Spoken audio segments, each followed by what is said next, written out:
The Financial Awakening channel is an entertainment channel. However, before taking any action or moving forward on any information provided on the Financial Awakening channel, you should always consult with your financial advisor, insurance agent, or tax advisor. Mr. Gowan and any guests of the Financial Awakening channel do not give any actionable financial advice, tax advice, investment advice, or legal advice. Always consult with your financial advisor on any information seen or heard on this channel.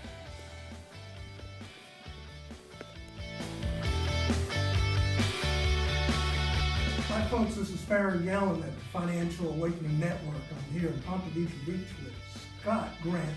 He is the owner of Standfast Asset Management, and I'm here interviewing him.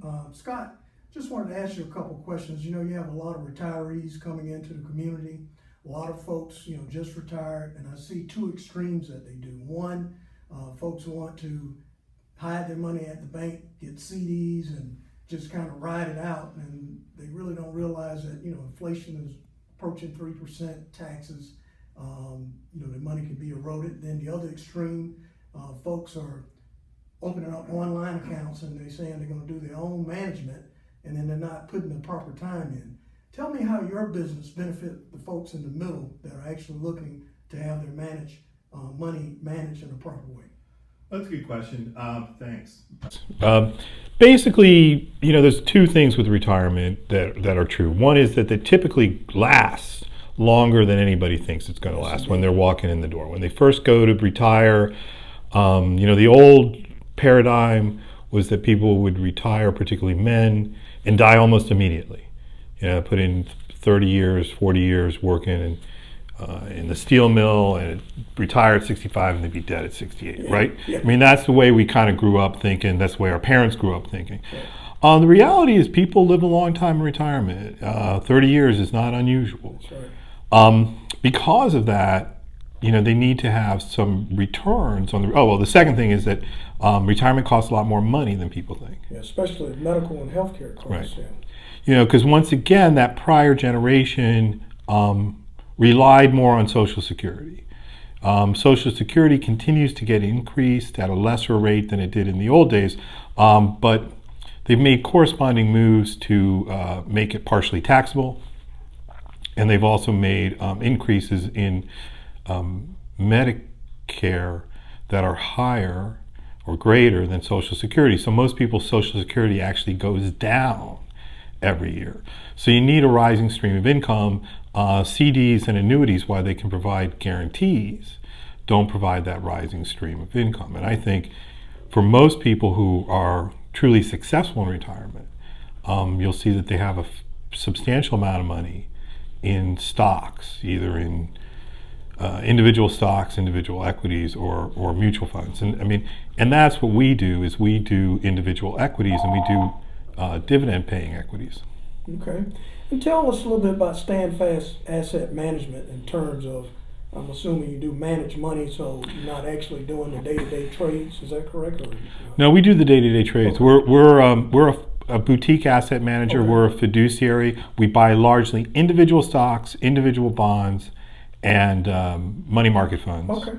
So stocks, bonds, cash. I'm a stock guy. I prefer stocks. Okay. We've been increasing our bond position for the last several years. Okay. Partially just to reduce risk. One of the theories behind the way I manage money is that people often embrace risk when the market's rising, when it's going up. Yeah, give me all the risk you can. Right, this is great. Right. Conversely, when the market's declining, and if you look at sentiment back in 2008, 2009, when the market's crashing, it's really low. People don't want to be in stocks. Turns out that's the best time to be in stocks. Go back further in time till early 2000, everybody wanted a lot of stock. Right. Turns out really bad time Right. to want Right. stocks. Right. So we try and build a portfolio where you get less than 100% of the risk, and therefore less than 100% of the return from, say, being invested in an S&P 500. Mm-hmm. So we want less risk, and that's sort of our goal, is to earn what Benjamin Graham would have called a reasonable rate of return. Okay. And how does asset allocation fit in with your overall strategy? You mentioned stocks and bonds.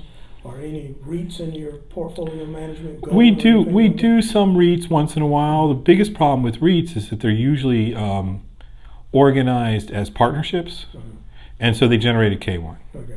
Yeah. S&P has a REIT ETF that's treated as a stock. So we do some, but not a lot of what broadly could be called alternative investments. Right. What I do to reduce risk is to increase the bond and the stock component, or excuse me, the bond and the cash component. Okay. And then the other thing is we're buying stocks, that pay dividends that are large corporations, well known. Okay. And then lastly, why should someone trust their assets with you as opposed to a large brokerage firm? You have a lot of them out there. The biggest difference between us, Standfast, and a brokerage firm is that brokerage firms typically sell a product. It could be a mutual fund, it could be an annuity, variable annuity, for a commission. And what I like to say is that your financial future is too important to trust, to just be somebody's commission. Right. We are strictly a fee-based manager, which means we charge a fee annually, we bill it quarterly.